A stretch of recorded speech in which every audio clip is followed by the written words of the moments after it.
Hi good people, and welcome back to Anne the Second Chance. And if you're watching me for the first time, my name is Anne Heinhoy, and today we're still going on with healing the inner child. And today I have someone special who is going to talk more about how to heal the inner child.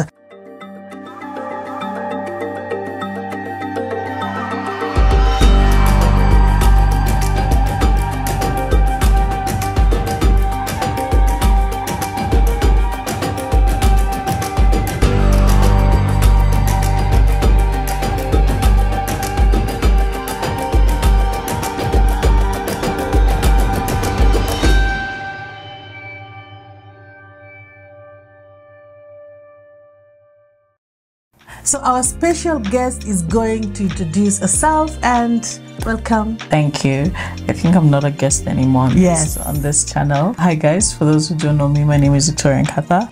I am a mental health practitioner running the organization Responding to Life, as well as a business development executive, digital marketer, and strategist as well, and project management specialist as well. So I wear many hats. However, today we'll be handling mental health and healing the inner child. And I'm very, very excited to be here. Thank you so much, and welcome to Anne the Second Chance. As you said, you're not a guest. Yes. I want you tell us, at least give us some few ways of healing the inner child. So first and foremost, something that needs healing is broken, first and foremost. And why is it that we discuss the inner child as being broken? It's because a lot of people do not necessarily connect the inner child to fun, games, and so on and so forth. Most people, because of the childhood trauma that they've gone through, often connect it to brokenness. They connect it to anger. They connect it to grief and guilt and so on and so forth. Now, when all this unhealed trauma grows with you, it follows you to your adult life, and you realize that it constantly affects the way you relate to people. So with healing, you realize that a lot of people bring in their traumas to their relationships, their romantic relationships especially, or their workplaces. You realize undealt with trauma from when you're a child often follows you to how you behave, the things that you say, or how you even handle things. For instance, daddy issues. There are a lot of people who have lots of daddy issues, neglect, for instance. So in relationships, they tend to be clingy because they feel that, if they're not, then they will be left, and the fear of unattachment. Several ways in which you can handle this. Number one is acknowledging the fact that it is a problem. And there's no way or no wrong way of acknowledging this. It's just accepting the fact that, hey, this thing is messing up with my relationships, messing up with the way I work, messing up with the things that I do. Therefore, I need to do something about it. So if it's anger issues, you need to acknowledge the fact that maybe when you were a child, somebody was mistreating you, or there are a lot of people who unfortunately go through violence and also mistreatment, in the sense that they're also violated sexually and much more by the people that are meant to protect them. And this goes on into creating anger and PTSD. For instance, if you're a lady, you now develop a fear of men. Or if you're a man who was molested by a woman, maybe a house help, and so on and so forth, you develop a fear of women and associating with women. And a lot of people don't realize that these things are from when they were kids. And until you acknowledge, you will not get past it, because you can never change something that you have not accepted. So that's point number one. Point number two is seeking help. So you've acknowledged, now what do you need to do about it? But before you seek help, you can try ways in which you can help yourself first. So you could meditate or journal about it. There's some form of healing that comes with putting out things, especially on pen and paper, that you can see this is what I went through, this is what is affecting, and so on and so forth. Therefore, this is what I need to do about it. And I am putting it out here because I'm ready to deal with it. And some people, as silly as it may sound, they write it down, throw it in the fire, right? The symbolism with this is that I'm done with it, right? And it sounds so easy, but it's so difficult for a lot of people. There are people who go write it and turn it into ashes and throw it in the sea. There's just some symbolism with this. Now, meditating a lot helps heal the mind. So that's another way. Meditating helps heal the mind. So meditation can come from your religious beliefs, or it can come from your natural beliefs. So this means taking time to assess yourself constantly every day, saying that, you know what, I want to work on this, I want to pray about this, I want to deal with this on a spiritual level or on a natural level, depending on what you believe in. Now, with this, you're able to release your mind, you open up your mind, and it does something to your mind. Meditation really works on you, that you're accepting, and then you're acknowledging, and then you're constantly, dealing with it in your mind. So this is your part. Now, if these things do not work, you go to seek help. You talk about it with someone. Talk about it with someone from outside. This could be a therapist, a psychologist, a counselor. Very, very important. And there are a lot of people who think that seeking help is weakness, but it is indeed the biggest strength. Go talk about it. Have someone help you through the process.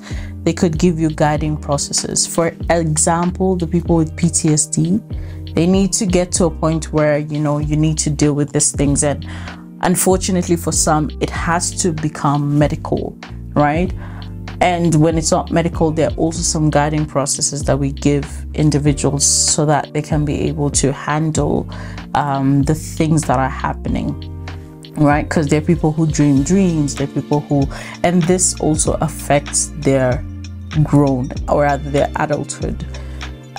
Seeking help is very, very important. The final aspect is understanding that it's okay not to be okay. It's okay when certain triggers affect your lifestyle. It's okay when certain things don't work for you. It's okay, and you don't need to have it all put together. I definitely don't. So these are the ways in which you can help yourself. Thank you so much. That's amazing, Victoria. And so one more question. How do I access my inner child? Yeah. So you remember, for instance, we discussed meditation. The thing with meditation is that it gives you time to be still and be in your thoughts, be in your heart, know what you're feeling, assess situations. I love talking about compartmentalizing your life. So you have your spirituality, you have your mindset, you have your academia, you have your career, you have different aspects that make you who you are. Now, with that, when I'm in my moments of meditation, I am able to access all these aspects. I'm able to assess who I am as a person. I'm able to assess the things that are happening in my life. I'm able to assess, how is my relationship going? Is my relationship good? Is my relationship working? Why isn't it working?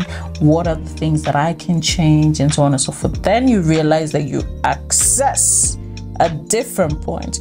You're like, okay, it's not working because of this and this and that and that. There's a problem. There's something going on. There's something wrong here. When you're able to assess your education, or let's say your career, right? Your career, you're able to say that this is not working because this and this is affecting it. Maybe it's your peace life or your home life, right? Or your kids. I'm not being a good parent because maybe my parent didn't treat me well, and then all of a sudden there's certain needs that are lacking in your life that you need to figure out, how can I be able to help myself in these different areas. When your inner child is lacking its fulfillment, you're able to look at every area of your life and see, here's a problem, here's a problem. The problem could be that, you know, my father didn't give me enough love, my mom didn't treat me well, or I was battered when I was a child, or I faced violence when I was a child. Then maybe this is why I'm violent towards other people. This is why I have anger issues, and so on and so forth. That's how you assess and access your inner child. That's really, really amazing. And I think I've learned a lot. And I think that the inner child, it's like opening your phone and then trying to access everything inside your phone. That's how I can see. And this is amazing. For me, I don't think I have more questions about the inner child, but thank you so much, Victoria Nkatha, for just educating us about the inner child. I have learned a lot because I've been going through this when I realized that I had to heal the inner child, because I had some things were really affecting me as much I have gone through the therapist. So I decided, let me just check my inner child, and I'm really working on that right now. And that's the reason why I decided to share with everyone about, maybe someone will learn something about this. So thank you so much. Thank you for having me. For just coming and educating us. Thank you for having me. Yeah. Thank you very much. So, Victoria, where can we find you? You know, you're doing an amazing job, and I really like your job. Thank you. And I learned more about health awareness from you, actually. And I don't know if I should say you're really my role model.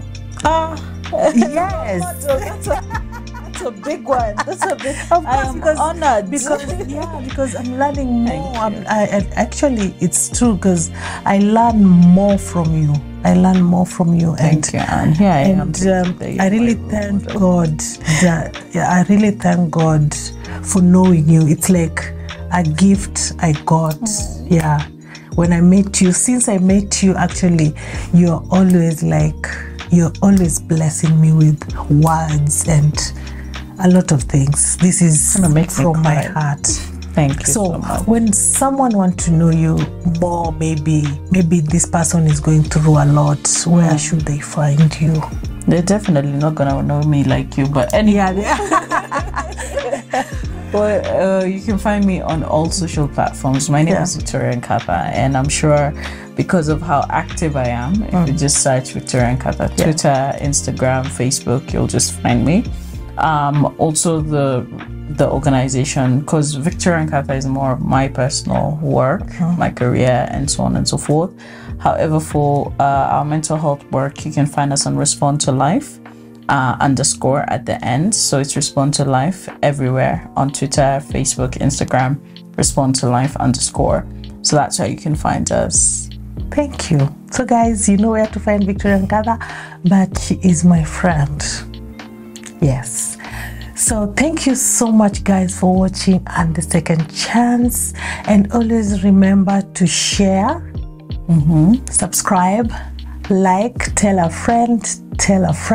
If you want, this is a safe place. If you want to talk, always, you are welcome to write to me and I'll get back to you. So thank you so much. Thank you. Nawapende sana.